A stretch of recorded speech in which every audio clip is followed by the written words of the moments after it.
cycle where we have two readings.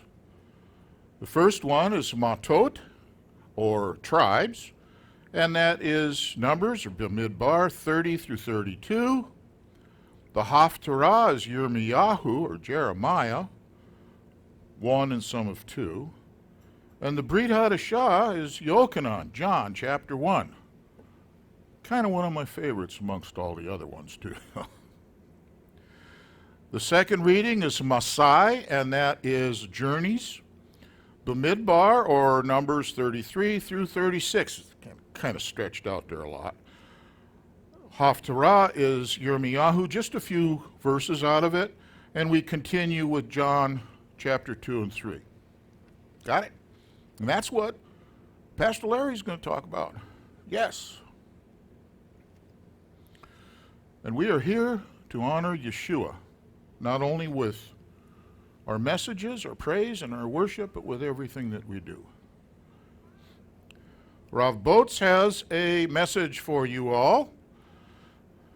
Again, this is one of my, Are you Israel? Yes. This is a key. If you're not, well, I don't know. Doesn't mean, are you Jewish? Are you one of the 12 tribes? 10 of them have been cast to the world, and that is us. Yahweh, open our eyes that we might see wonders from your Torah, your word. We are continuing in the Upright Ostrich series. We will just keep going and going and going. Last week we talked about Israel as a camp, a military camp, not, some hangout on Boy Scout camp or something like that. This was the real deal. They were there, they had men under arms, and they were ready to do the will of Yahweh, whatever he said. So I want to continue in that frame. We are at war. Now, this really shouldn't be news to us. If we look at our scriptures, literally starting from the first few chapters in Genesis, we've been at war for 6,000 years. That other guy, whose name is not mentioned because he has none, that other guy really doesn't like us. He hates us with a hatred we have no comprehension of. He will destroy us. That is what he wants to do. Unfortunately, that's not Yahweh's will. But he is there to stir the pot. And he's doing a mighty, mighty good job of it in our world today and in everything else. Should I call attention to her? Oh, okay, never mind. Okay, I want to use a model for discussion that I understand. Now, I was in the Army for a while, about 12 years. So I'm going to use that as a model for the guys that are like Marines or Air Force or Navy or something like that. Model applies to you all too, because we did the same kinds of things. If a person were to enter the Army with an ultimate goal of becoming an infantryman, he's not given a uniform, a weapon, a full pack, and just sent to an infantry unit out in the field. Don't work that way. He has to go through training to get to that ultimate destination. First, he goes to basic training. These are actual photographs of actual basic training stuff. The basic training of any military service is to get the civilian out of him and turn him into a soldier. Civilians kind of do whatever they want. They're civilians. No discipline, no nothing. They wander around, do anything that they want to do. Well, you can't do that if you are a soldier. You have to work as a unit. Now that process is physical and mental. I'd like to add psychological and a whole lot of other things too. There's a lot of work to be done by those trainers to the trainee. Now I'm going to tell you, there is tons of physical training. There really will do, well, I don't know about nowadays, but you used to do a zillion push-ups. The attempt, of course, was to move the earth out of its natural orbit a little bit. At least that's what we always thought. Lots and lots of exercise. They develop you physically, make you physically fit, so you can endure the trials and bad stuff that's fixing to happen. Now we look at that kind of training and we say, okay, that's obvious.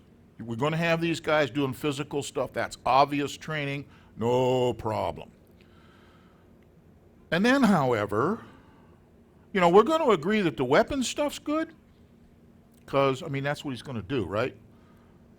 What's with all the drill and the ceremonies, the marching and and all that other stuff, and the standing at attention, right facing and left facing and up facing and down facing and sideways, and doing all that stuff seems really silly. However, inspections. Ew. Everything has to be militarily perfect. Yes? Your bunk will be in such and so, your weapon will be absolutely spotless, the floor in the barracks will be spotless. Well, they really have a purpose, discipline. This teaches a type of discipline that the civilian doesn't need. I will tell you a story about standing at attention forever. It was a man in the First World War who was wounded along with the rest of his men, but the rest of the guys that were with him were dead. And he was laying there, and he kind of came to while the enemy were going along and skewering everybody to make sure they were dead. And he laid there, and did not move, and he was very uncomfortable, because when you die or are shot, you sort of lay down in not comfortable ways. And they stuck him. And they went on to the next guy and the next guy and the next guy. Then they left, and he got up and left. The discipline that he was taught in his basic training was what kept him laying there pretending to be dead. Yeah, I'll go along with that. It's a difficult discipline. You have to do what you have to do. The other part of the discipline is to become group-oriented. I'm going to talk about this church here. Group-oriented. We have a common goal. We're group-oriented instead of doing what we want to do. A soldier in combat is required to follow the orders of his superiors instantly. You don't stop and say, excuse me, I don't want to, wait a minute, do I have to really do that? No, that doesn't work. We say the silly things like, when I say jump, you just ask how far and how high or whatever it is and all those silly things. The fact is, you just do it. No stopping, no thinking. Let your training take over. The training saves your life. Now weapons training, I'll tell you what, when I went through basic, which was an awful long time ago, it was not the first thing we got taught. Matter of fact, we didn't get a weapon for well on to 3 weeks. And then when we had it, we had to carry the thing around with us. Marching here, marching there, carrying this 9.5-pound weapon. And there's other stuff. If you want to go watch movies, you can go ahead. There's a lot of good movies talking about weapons training. However, we had to learn how to take it apart, how to put it back together again. And yes, you did have to do it blindfolded, just like they do in some of the movies. You had to be able to know everything about it before you ever loaded it and fired it. What is its effective range? What will it do to the target? How can you shoot it? What can you do with it? It is slow, it is deliberate, and it is military manner, step by step, by the numbers. There's a great deal of training involved on how it operates before you ever get to shoot it, which is kind of the bummer about the whole thing, I got to tell you that. Let's talk about the Combat Israelite. That'd be us. Whether you like it or not, whether you want to do it or not, we have been cast into this thing. It is inevitable. It will happen. We are in it. What do we do about that? Now, I intend to spend many weeks on this subject. For example, the put on the whole armor thingy. We're going to talk about that in detail. We have to. You have to know that most of that discussion's in your armor, your defensive equipment, not the weapon. So I want to use that Army Basic Training Manual, a model to talk about the Combat Israelite. 1, chain of command. Now, this is one of the first things you learn when you go in the Army. Who's in charge here? From your squad leader up, everybody. Squad, platoon, company, all of those people. And they have a board, big wall, with pictures of each of them so you get to know and see them. And you will be asked. Well, excuse me, you won't be asked. You will be required to recite them. Yahweh is the commander-in-chief of this army. Fact. End of discussion. He says what we are to do, what we are not to do, and he says it in a book that we call the Bible or the Scriptures. And that's the manual. There is no extra stuff, and there's nothing taken away. If there is, well, it just doesn't work. Yahweh's the commander-in-chief. We are to get the old way of thinking, the civilian way of thinking, the goy, the nation, the Gentile way of thinking out and replace it with Yahweh's way of thinking. All right? This ain't easy. A lot of us have come in here from out there, the church, and we've come in here and it's just all this stuff swarms on us. And if you get in the wrong group of people, you start hearing all kinds of stuff that just drives you crazy. Let's not do that. There's a reason that things are step by step.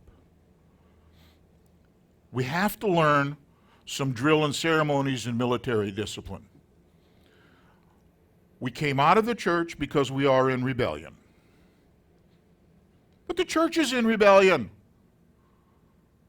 And we rebelled against the rebellion, and we are here. However, some of us let that rebellion take control. We throw out all kind of discipline and everything else, and we just do what we feel is right. We overkill everything. No, the drill and ceremonies is liturgy. What we just did was liturgy. Everything, Yahweh says he wants things in decency and order. When we come before him, it's in decency and order. It's a book. It's called the Siddur. The Siddur means order. You don't walk in, dump all your problems on the floor, expect him to pick them up and clean up after you, and then walk back out again. He didn't have to do that. And he won't. We approach him carefully. The praise and worship walked us into his throne room. We say the Shema. There's a reason for it. It's the proper way to approach him. Dressing for battle. I'm going to tell you, you don't go into battle wearing shorts and flip-flops. You can't. It doesn't work. We dress for battle with some of this things. What's this? This is dressing for battle. Some of us wear tzitzit all the time. Yes? This is battle armament. It's like wearing your TA-50. You know what TA-50 means? I'm not going to explain it. But it's wearing your gear. You know, all your stuff that you got on. You got belt and these suspenders and you got pack and all kinds of other things. Dressing for battle, having our weapons cleaned. Having our defensive systems in order. Okay, weapons are our scriptures, i.e. the word of Elohim, word of God. Can you get a better weapon? Prayer. Liturgy. Now we don't have to always pray in exactly this particular order. There is room for the 911 prayer. Help. Or you drive, Margaret did it the other day, driving by and you see something that obviously looks like an accident or something going on. Praise you, Yahweh, in this matter. No preparation, we just did it. She just, Liturgy, praise, worship. Something about you're supposed to have songs and psalms and praise on your lips at all times. I remember reading that somewhere. Why? Focus, brain focus. Upward towards Yahweh. Combat operations. Okay, some of you already know I have actually, for real, been in a combat situation for a year, for real, in a beautiful little Southeast Asian country called Vietnam. I want to tell you about obedience.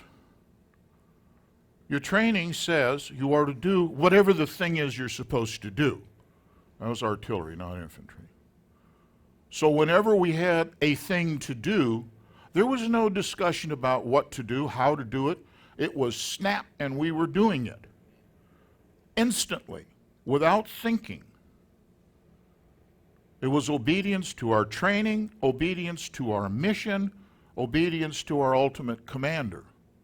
Now the actual thing was we were also trying to save our buddies. Okay, I don't want to throw in all kind of nationalist stuff. But the only big thing that kept us there was we're protecting the guy next to us. That's the way it worked out. Obedience to Yahweh is the ultimate, most important part of our combat operations as an Israelite. Defensive positions. I ought to show you some pictures of really sloppy defensive positions. The enemy can get through any crack. What were we talking about? Our dogs getting through the fence earlier today? Somebody here we know has cows that escaped the fence. I mean, if anything can get out, the cows going out the fence? One jumped over the fence? A 4-foot, a cow jumped over the fence? That's like the cow jumped over the moon. Huh? I've never heard of such a thing. Defensive positions prevent an enemy from getting into you.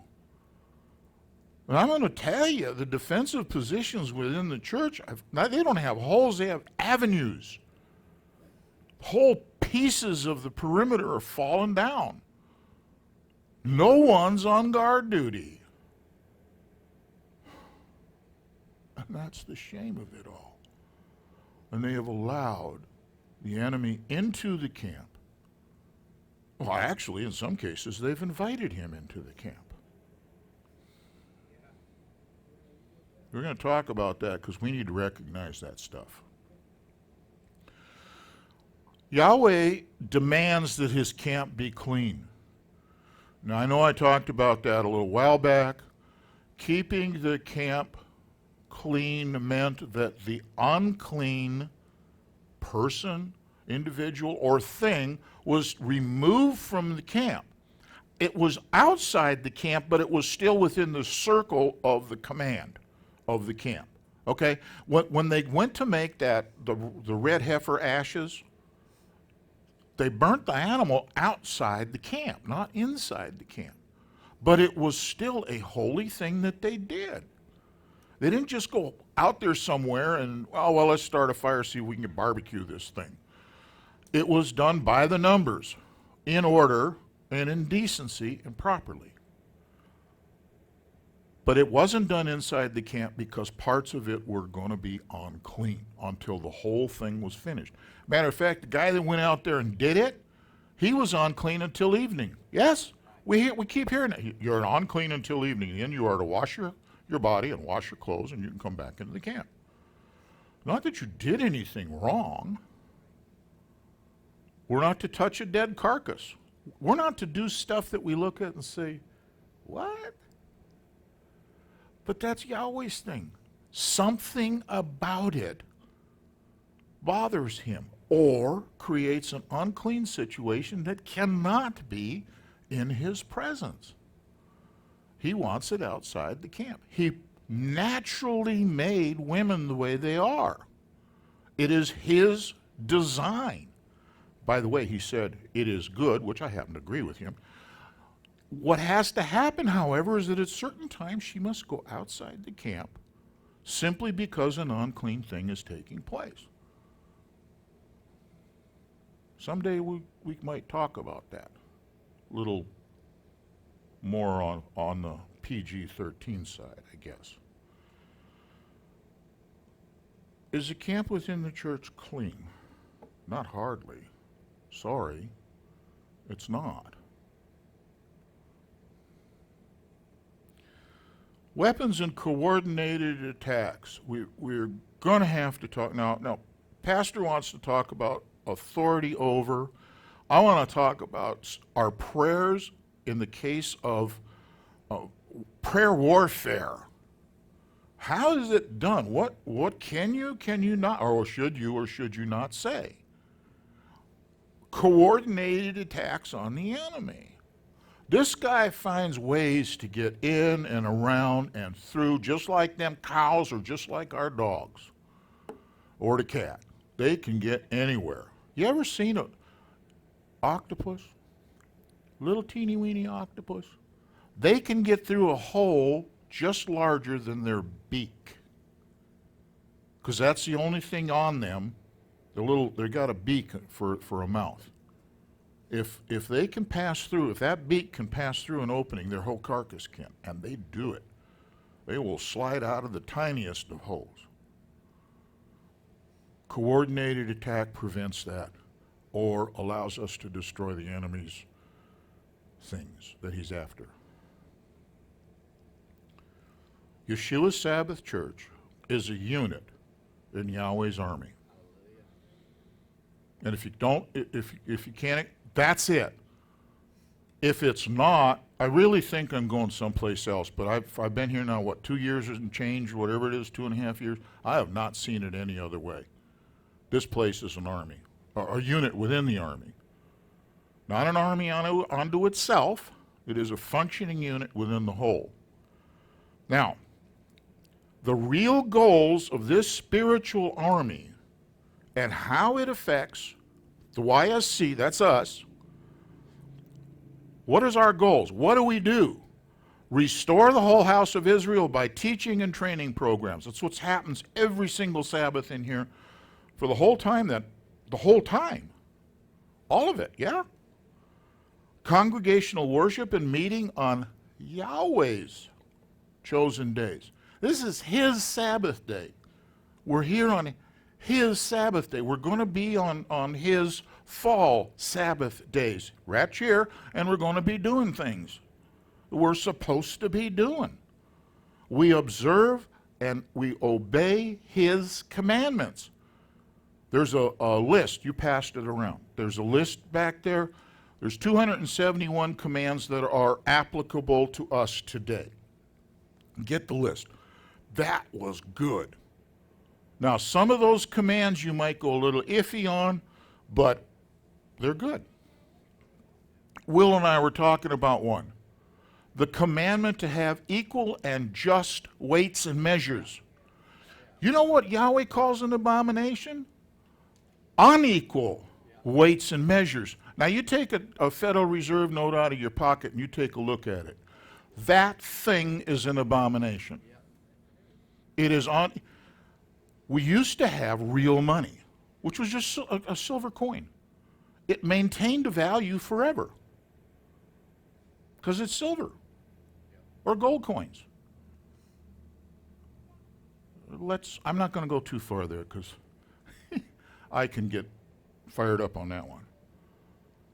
But there are some of us that are on fixed incomes, if you want to use that term, and we're being robbed. Yahweh's people are being robbed. No interest for a checking account or savings account. See? Yahweh's people are being robbed. He's going to fix that. The other thing that YSC does is to teach and train the body of the Messiah, Yeshua. That's the whole house of Israel, Ephraim and Judah, in the Hebrew roots, in the scripture roots of our faith. Our faith comes out of that book. Anything extra is just exactly that, extra. Even our teaching isn't perfect. We are to teach, maintain, and practice Hebrew identity in our worships and our teaching programs. That would be biblical identity. We stick with the book.